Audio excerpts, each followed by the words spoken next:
And hello, movie fans, and welcome back to another episode of the Zone TV Movie Entertainment with me, your host Jonathan. Once again, bringing you my thoughts and movie review for the brand new official live-action DreamWorks Universal film, How to Train Your Dragons.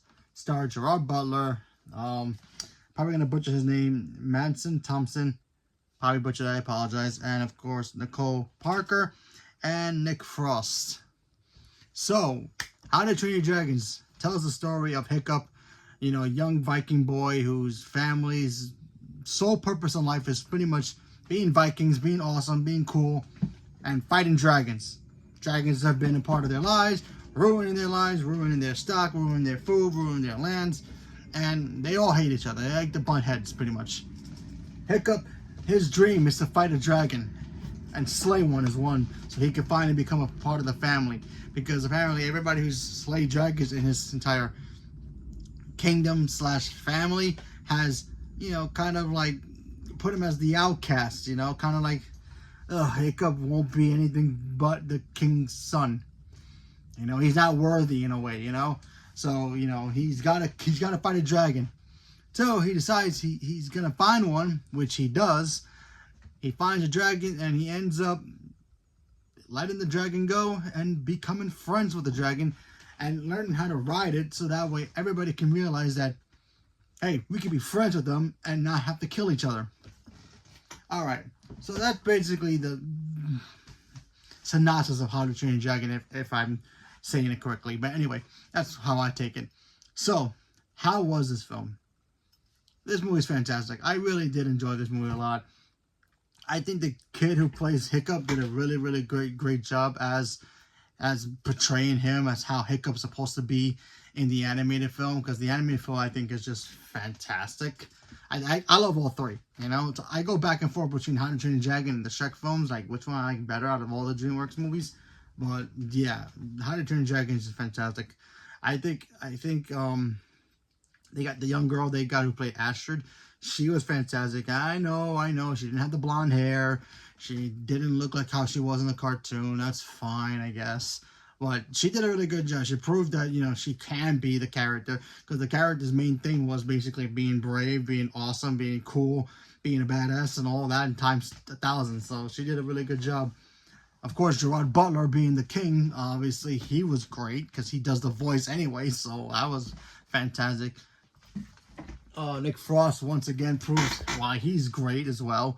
I think everybody in this film did a really good job. So congratulations to everybody involved in this film, from the creators to the director to everybody. I think the same director from the cartoon movies also directed this movie. So fantastic job. The visuals in this film were great. I think everything from seeing Toothless in live action was spot on, just like how he was in the trailers. So they did a really good job with that. The flight scenes were crisp and awesome. The cinematography was fantastic. I love the shots they show us from location where they actually shot at the film were great, because the girls' places look beautiful, so I want to go there. So those are pretty nice. I think everything in this movie was just spot on to what the animated one was. But you know what? There was some stuff in here that was a little bit different, but it still made it feel fresh, But, even though they were kind of copying what the animated movie did, it still made it feel fresh and new to what live action would be. So I thought that was they did a really good job with that. Kind of like if you look at, certain movies in Disney's category, when they take a live action film, they kind of try to copy and paste the animated stuff, and sometimes it doesn't feel right, Like Lilo and Stitch came out, I liked it, it was great, there were some good moments, but there was some stuff in there I'm like, the animated film did it better, you know what I mean? It pulled on the heartstrings in the animated film, but that they couldn't translate, in my opinion, it couldn't translate to live action. But here in How to Train Dragons, they did pretty much everything from the animated thing, and it still felt new and fresh. So I enjoyed that a lot. So there's that. The dragon scenes were all great. The twins were great, even though they changed the twins from two boys to to a boy and a girl now. So that was still great. The characters, the chemistry between all the characters were all fantastic. I like every moment. The laughs were great. The action scenes were spot on. I feel like the only real problem that I have with this film, not a problem, but the one thing that's very different in my opinion than the animated thing was there's a scene here where Hiccup is like explaining why he wants to, you know, slay a dragon, and you're like, okay, yeah, you go get it. 2 seconds later, it felt like he's like, yeah, I'm over it now. But you just said you want to slay a dragon. Yeah, but I feel like we should just like be on their side. Okay, you know, it kind of felt like you just told, you know, you would explain to us why you want to slay dragons, so that way we understand why you don't eventually want to slay dragons. So we'd be like, would make sense. At this moment, didn't really make sense, but still, I thought they did a really fine job with it. I love Toothless. Like I said before, the flying stuff was great. The visuals are great.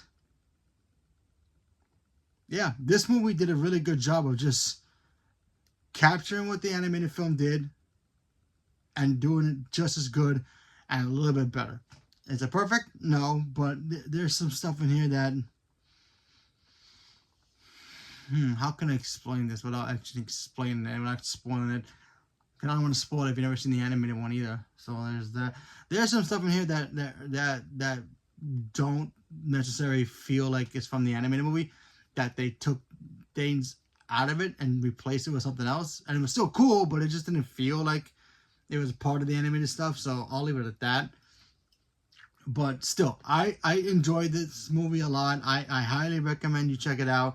How to Train Your Dragon is probably one of the coolest films I've seen this year so far. And I'm excited to see what the second one's going to give us, and the third one. Even though we kind of know where the second and third ones will go. There's a post-credit scene at the very end. Check it out. It's not really that much importance, but if you want to stick around anyway, check it out. Highly recommend it. And yeah, give this movie a shot. So leave me a comment below. Let me know. Did you guys enjoy How to Train Your Dragon? Is it live action more? The animated? Never seen the animated? Didn't care for the live action? Leave me a comment below. Let me know. Stay tuned for more. Thank you very much. And have a good day. Or good night.